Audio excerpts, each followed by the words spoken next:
This has been Proco with Trifit-XT.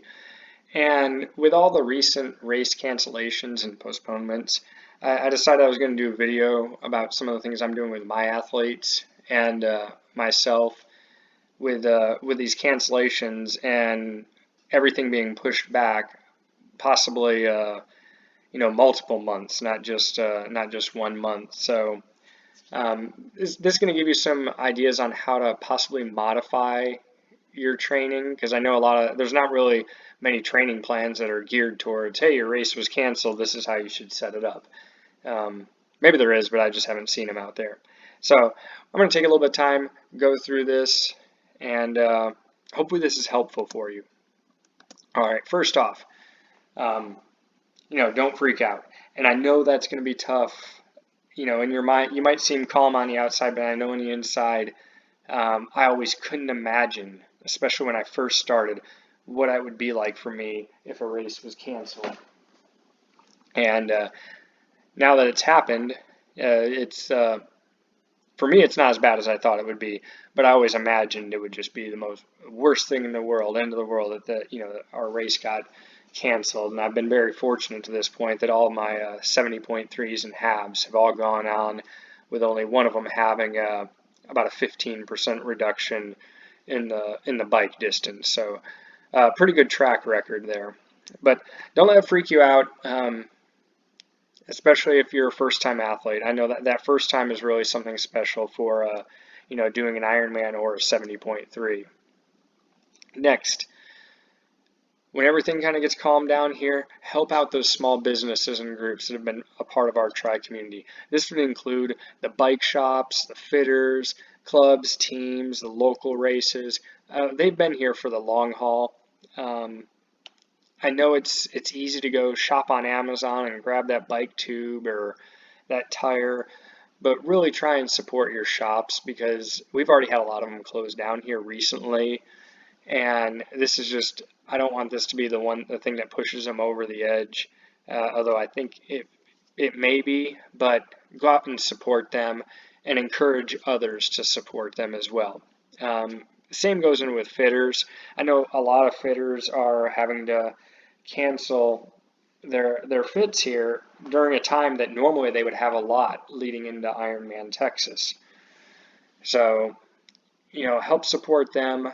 Get in there when they're able to open back up. The teams and clubs, don't cancel your membership or not renew this year. I know some renewals actually come up around this time in March. So renew that membership and support those local clubs. And then also with the local races, many of them had to cancel. If they don't give you a refund, it is because that money has been spent. They're not just taking that money and going buying a Mercedes or something. And then also when these races, some of them might be postponed or pushed back, try to support them. Try to be there. If you can race it, go and race it. I mean, they're really fun. I love the local race scene. It's just a nice gathering of friends, essentially, for me. And then you get to race. I mean, there's not much better I can think than that right there. So, but get out there and support those local races. They've been around here, some of them for close to 30 years, I think, way longer than what any of the Ironman races in this area have been. So go ahead and support those races. But also give yourself a little physical and mental break. I think a lot of people kind of are doing that from what I've seen on Facebook. Give yourself a little one, but don't go like 2 months doing nothing and just eating pizza and whatnot. You worked hard to get to this point. That's how you're going to lose the fitness. You're going to have, there's going to be some changes. And I don't like to think of fitness as just being able to go long. Some people kind of have that correlation, and being able to go for 10 hours, that's great, but I wouldn't say that makes you fitter than someone else that can go for an hour, but at a much higher intensity. So we're just going to have a little shift backing down the volume and focusing on some other things. That's going to be one of the key things for everything here. All right. So first, before you take too much time off, Test yourself. See where you are at. Some examples of this. Go out and do a 1,000-meter swim or a 1,000-yard swim. See what your time is. And what you can do is, you're probably in some of the best shape for racing right now. You don't need to do long things to test yourself. These are all shorter things, but there's a big correlation to what these distances are to what you could do in a longer race. So after you do these tests, you'll be able to look, and 2 and 3 months out from, let's say, your Ironman race, whenever that might be, whether it's the fall or next spring, you'll be able to say, hey, I've made even some more improvements. Awesome. Or I'm a little bit off target from where I was, a month out, or so on. You can start kind of putting pieces together. So this is the swim test I would use. Biking, the highest power you can hold for 20 to 30 minutes. I have a biking with power video. I'll try to get that included in the description here, where it can tell you a lot more about training with power, but it really does have to be power. You can't really go by heart rate, because, I've had higher power at low heart rates. I've had higher power at higher heart rates doing these various tests, so that just ends up being very individual. And but as I say, and if you don't have a power meter, that's something that, if you're doing a long course racing, that's really something you need to look at. It's I did quite a few races without one, and then once I got it, I'll tell you, it was like cheating having that kind of data in front of you. All right, run. Your run test could be a 5K or 10K all out, and then when you're getting closer to your next 3 or 4 months out, see where you're at. You might be faster, might be slower, might be the same spot. It's just again, it's a way to test yourself and see where you are. Now we're going to get to how to modify the training. And again, I had 5 people going into Ironman Texas here, and all of them have different modifications. There's no one that is that's the same here. But some of the things we're going to be working on, and this is with everyone, is we're going to move to more of a general fitness theme. So we're going to go back to focusing on strength training, core, and some flexibility. Well, I did put these workouts in there for many of them. I know they're the first ones that get neglected. A lot of them are showing up red on Training Peaks, and I get that.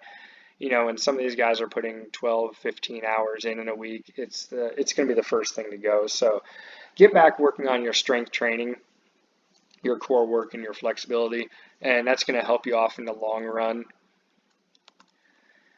And then work on your weaknesses. The swim. I talked about that time trial. If you're someone who knocks that out in 15 minutes, 1,000 meters, you probably have some good technique. Nothing you really need to worry about. Now, if you're 22, 23 minutes, more than that, you probably have some technique issues. Be good to get in some good swim lessons and get that time down. You should be able to get under 20 minutes off of just solely technique, really. Bike, as far as a weakness, you could look at like your fit. Are you comfortable? Are you able to stay in that position for the whole time? And this takes me back to that 20 or 30 minute test. A majority of that test needs to be done in the aero position. Some people will say, do whatever gets the highest power. Well, that's not going to be your threshold. And the main thing actually with a test is you need to do the same thing both times.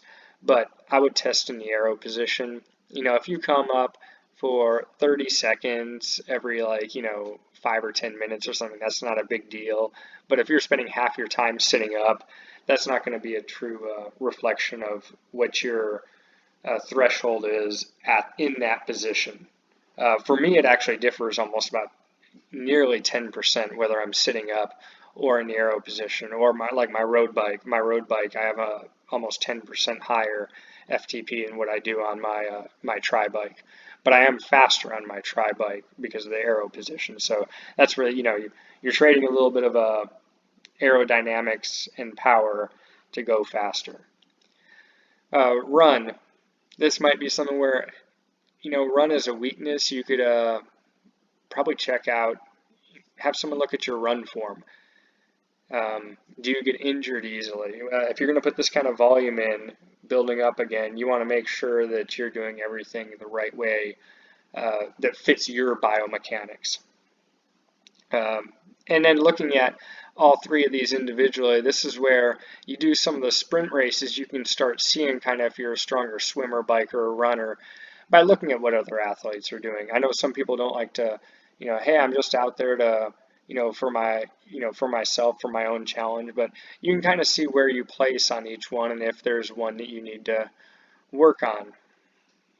And that'll bring me to something else here in a second. All right, the next one, your weakness. While this kind of falls on the bike, this is the biggest thing, and it was the biggest worry I had for years was changing a flat.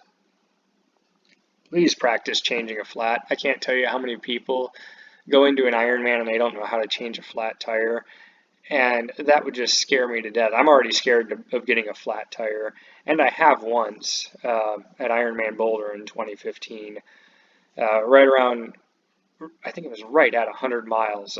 I felt the back tire go flat, and it took me 5 minutes, or just under 5 minutes to change it when I looked at my power data, and ended up still doing fine on the bike, finished right around 5 hours, and but had I not known how to do that, I could have been sitting there for 30 minutes, an hour. You never know what happens. It's just the luck of who's going by at that time. So if there's like another athlete that ends up helping you out, or an official or bike mechanic that has something for you. So learn how to change a flat. That 1 or 2 hours of learning to change a flat could save you an hour in your race. And there's nothing on swimming, biking, and running.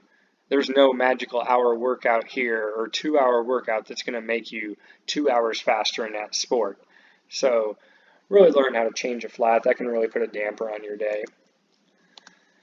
Next two, and there's actually a third one in there, VO2 max, threshold, and base. Those are 3 different things that you need to work on, or that could be a weakness. And I said I have 5 athletes, and at least one of them has an issue, or has this as a weakness. Actually, I have one with their base being the weakness, 3 with the VO2 max, and 1 with the threshold. So, and I identify that, again, a couple of different ways. One is with the metabolic analyzer, where it's a VO2 max, and then a blood lactate test. And then also I get it verified with a WKO5 analysis, so I can make sure I'm giving them the right training. And then bricks. This, if you haven't done a brick at this point, if like you were going into Ironman Texas, you probably should have done a few. I can't say I'm the biggest believer in bricks, but I do believe in them in a sense of a confidence thing, being able to know that you can run off the bike.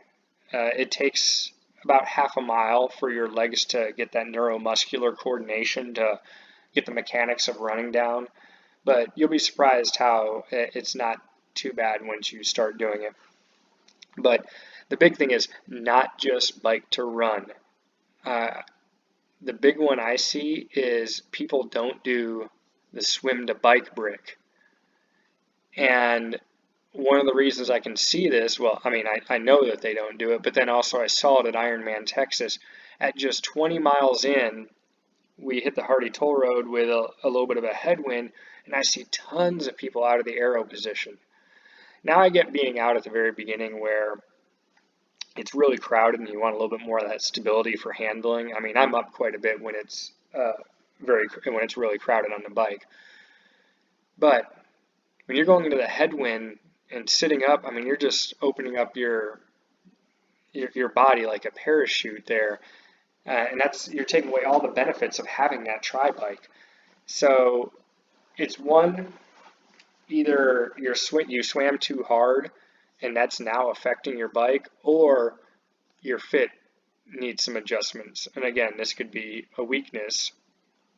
So your swim could be the weakness causing your bike to have an issue, or your bike fit is not where it needs to be for how you're going to feel after the swim. So I would practice this brick just as much. And then there's a chain to this. Just because you run bad, this is where you can't think like running is your weakness. Well, if you bike hard and you're like, well, I didn't run well, you bike too hard. I see this most of the time that I have athletes say, I need to do more bricks. I didn't run well. 9 times out of 10, it's that they bike too hard. I look back and be like, dude, you just went way too hard. There's like no person that would be able to run off of what you just did on the bike, no matter how fit you are. And then the same thing for the swim. While there's not as much data for that, I can tell from personal experience, I kind of flip-flop back and forth between invitational waves and age group waves. So I've done invitational waves where, I'm trying to stay with a group swimming, and I just completely blow up. Just gone. And then I'll look at my bike power, nowhere near where it should be, and then my run is just atrocious after that. And it all started with a swim that I just never recovered from that in that first 10 minutes of the race. So it kind of goes down the chain here. So just keep that in mind. Is your weakness really something down here, or is it something up here that caused issues down here in your brick workouts?